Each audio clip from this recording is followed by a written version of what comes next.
This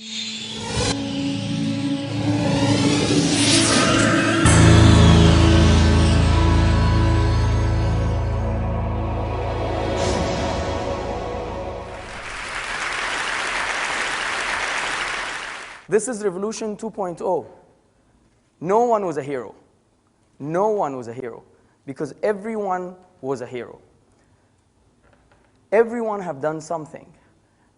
We all use Wikipedia.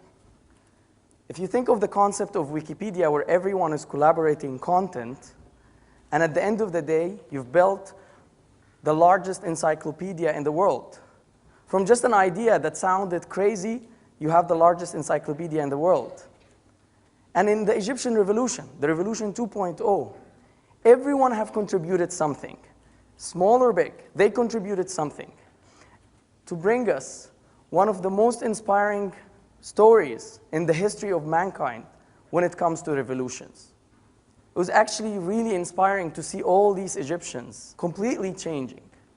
If you look at the scene, Egypt for 30 years have been in a downhill, going into a downhill. Everything was going bad. Everything was going wrong. We only ranked high when it comes to poverty, corruption, lack of freedom of speech, lack of political activism. Those were the achievements of our great regime. Yet, nothing was happening. And it's not because people were happy or people were, not frustrated. In fact, people were extremely frustrated. But the reason why everyone was silent is what I call the psychological barrier of fear. Everyone was scared. If not everyone, there were actually few brave Egyptians that I have to thank for being so brave, going into protests, as a couple of hundred getting beaten up and, arrested. But in fact, the majority were scared. Everyone did not want really to get in trouble. A dictator cannot live without the force. They want to make people live in fear. And that psychological barrier of fear have worked for so many years.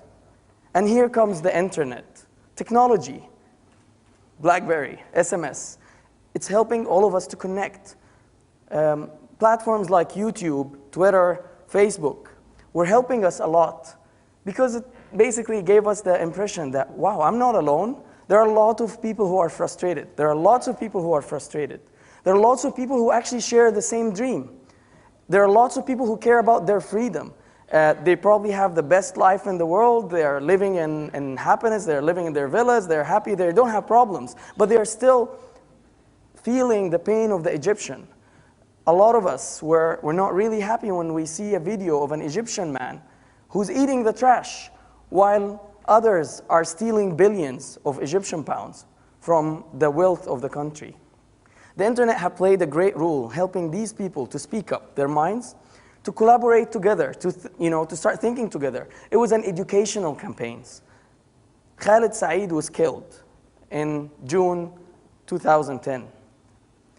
The photo, I still remember the photo. I still remember every single detail of that photo. The photo was horrible. He was tortured, brutally tortured to death. But then what was the answer of the regime? He choked on a pile of hash. That was their answer. He's a criminal. He's someone who, escaped from all these bad things. But people did not relate to this. People did not believe this. Because of the internet, the truth prevailed. And everyone knew the truth. And everyone started to think that this guy can be my brother. He was a middle-class guy. His photo was remembered by all of us. A page was created. An anonymous administrator was basically inviting people to join the page, and there was no plan. We didn't know what are we going to do? I don't know. In few days, tons of thousands of people were there. Angry Egyptians who were asking the Ministry of Interior Affairs, enough, get us, get those who killed this guy to just bring them to justice. But of course, they don't listen. It was an amazing story how everyone started feeling the ownership. Everyone was an owner in this page. People started contributing ideas. In fact, one of the most ridiculous ideas was, hey, let's have a silent stand. Let's get people to go in the street, face the sea, their back to the street, dressed in black, standing up silently for 1 hour, doing nothing, and then just leaving, going back home. For some people, that was like, wow, silent stand, and next time it's going to be vibration. You know, people were making fun of the idea. But when actually people went to the street, the first time it was thousands of people in Alexandria, it felt like it was amazing. It was great because it connected people from the virtual world, bringing them to the real world, sharing the same dream, the same frustration, the same anger, the same desire for freedom. And they were doing this thing. But did the regime learn anything? Not really. They were actually attacking them. They were actually abusing them, despite the fact on how peaceful these guys were. They were not even protesting. And things have developed until the Tunisian revolution. This whole page was again managed by the people. In fact, the anonymous admin job was to collect the ideas, help people to vote on them, and actually tell them what they are doing. People were taking shots and photos. People were reporting violations of human rights in Egypt. People were suggesting ideas. They were actually voting on ideas. And then they were executing the ideas. People were creating videos. Everything was done by the people to the people. And that's the power of the internet. There was no leader. The leader was everyone on that page. The Tunisian experiment, you know, as Amr was saying, inspired all of us, showed us that there is a way. Yes, we can do it. We have the same problems. We can just go on the street.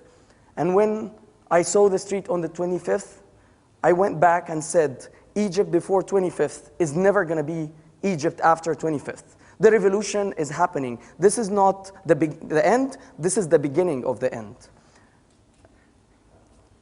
I was detained on the 27th night. One day, you know, thank God I announced the locations and everything, but then they detained me. And I'm not going to talk about my experience because this is not about me. I was detained for 12 days, blindfolded, handcuffed, and I did not really hear anything. I did not know anything. I was not allowed to speak with anyone. And I went out. Next day I was in Tahrir.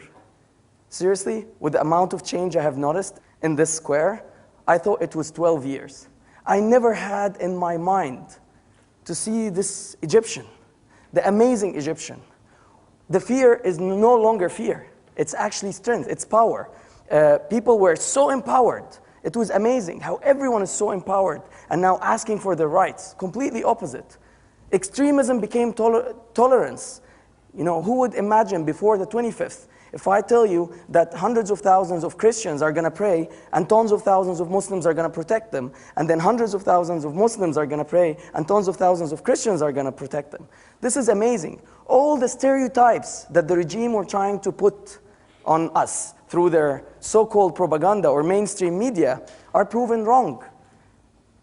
This whole revolution showed us how ugly such a regime was, and how great and amazing the Egyptian man, the Egyptian woman, how simple and amazing these people are whenever they have a dream. When I saw that, I went back and I wrote on Facebook. And that was a personal belief. Regardless of what's going on, regardless of the details, I said that we are going to win. We're going to win because we don't understand politics. We're going to win because we don't play their dirty games. We're going to win because we don't have an agenda.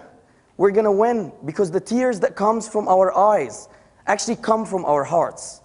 We're going to win because we have dreams. We're going to win because we are willing to stand up for our dreams. And that's actually what happened. We won, and that's not because of anything, but because we believed in our dream. The winning here is not, you know, the whole details of the what's going to happen in the political scene. The winning is the winning of the dignity of every single Egyptian. I had this taxi driver telling me, listen, I am breathing freedom. I feel that I have dignity that I have lost for so many years. For me, that's winning, regardless of all the details. My last word to you is a statement I believe in, which is, Egyptians have proven to be true, that the power of the people is much stronger than the people in power. Thanks a lot.